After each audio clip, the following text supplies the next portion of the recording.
Welcome back to the channel and welcome back to another quick pick prediction video.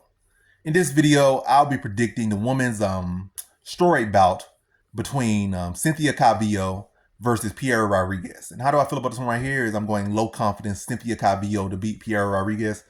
And I understand what you already feel like. She's on like a 9-fight losing streak. I get it. It's a prediction. I'm probably gonna put something on it. Probably, yeah. I'm gonna put something on it. Hopefully the odds go up so I can get a better value. Hopefully. And hopefully they don't go down or whatnot. But yeah, you know what I'm saying. But anyway, yeah, Cynthia Calvillo here. I feel like Piera Rodriguez hasn't really impressed me too much with her striking. Not like Cynthia Calvillo hasn't impressed me too much with her striking. But when you look at Cynthia Calvillo, really look at her record. Like, who has she lost to?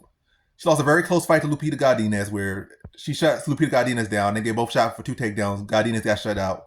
And Cynthia Calvillo went 1 of 2, so 50% on her takedowns against a solid fighter who, really kind of mirrors her style. So at one point, Cynthia Calvillo was a very bright prospect like Lupita Godinez is. I guess she almost mirroring too well because she's a bright prospect that is, kind of choking at the top, and it seemed like, you will keep losing at that level. Like, then eventually you just get submitted in that journeyman position or journey one position. But anyway, yeah, it was a very close fight when the split. And prior to that, it was a close fight with Nina Nunes, who she actually outstruck. She got 3 takedowns, so arguably should have won. I can see the optics of the fight, could being different than the actual stat numbers, but regardless, I think the optics in the stats make it look a little bit like it was a robbery that Cynthia Calvillo didn't win. Didn't get the fight against Nina Nunes. But I can see how you could have leaned it to Nina Nunes. But I feel like the rightful person who should have won that fight should have been Cynthia Calvillo, but it was a close enough fight.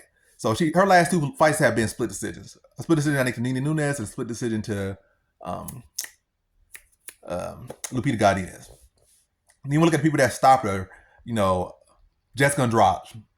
That's a championship level fighter. Yeah.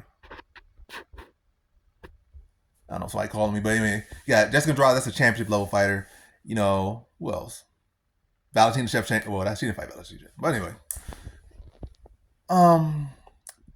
What's her name? Andrea Lee. But yeah. The people that stopped her have been like strikers. People that have lethal striking. I feel like in this matter, it's kind of mirrors the Lupita Godinez fight, but I feel like Lupita Godinez was further along in her career than where Piera Rodriguez is. And Piera Rodriguez might never be as good as Lupita Godinez. That's a big if. Not to say Lupita Godinez is some cream of the crop, but Lupita Godinez has definitely put in much more work and has developed herself much more than where Piera Rodriguez is currently. Especially given how Piera Rodriguez just got tooled by redhead chick. I forget her name right now, but no insult to the redhead chick, no insult to Piera Rodriguez. But again, you're like your second or third fight into UFC, maybe 4th fight in UFC. Lupita Godinez is like 10 plus fights in UFC. So obviously, there's levels to the game, there's steps and stuff. Unless you just that creme de la creme that is gonna come in and rise to the top as soon as you come in. You gotta take steps. I feel like Lupita Godinez is ahead, and she has developed her striking better, her wrestling and whatnot better. And yeah. But yeah, stylistically wise, it's just another case of grappler versus grappler. Lupita Godinez still, not Lupita Godinez, but Cynthia Calvillo still, even on this downtrend, she still has one of the best takedown defense in all the women's MMA, and really in all of the sport right now. I think her takedown defense, I think she hasn't allowed more than, I think maybe one time in her whole career she got taken down twice. Maybe. Matter of fact, I think actually might just be the most she ever been taken down is like one time in a fight. And I think her takedown defense is like 74, 75, or like 80%, some crazy high takedown defense. So she has solid takedown defense. And Piera Rodriguez seems to be a fighter that needs that top position. And I feel like this is a fight where Cynthia Calvillo can get, win. I don't feel like Piera Rodriguez's takedown offense all good. I don't feel like her takedown offense all good. I feel like Cynthia Calvillo can stuff her takedowns, win the takedown battle, win the positional battle. And I feel like she's just a little bit more developed here. But obviously, momentum's clearly against Cynthia Calvillo. She's like on a huge losing streak, but it's definitely context in that losing streak. And it's not like she's just over the hill completely. But again, definitely a risky play here in a way, or at least pick. But yeah, I think at this point, I think Piera Rodriguez is just not fully, there yet.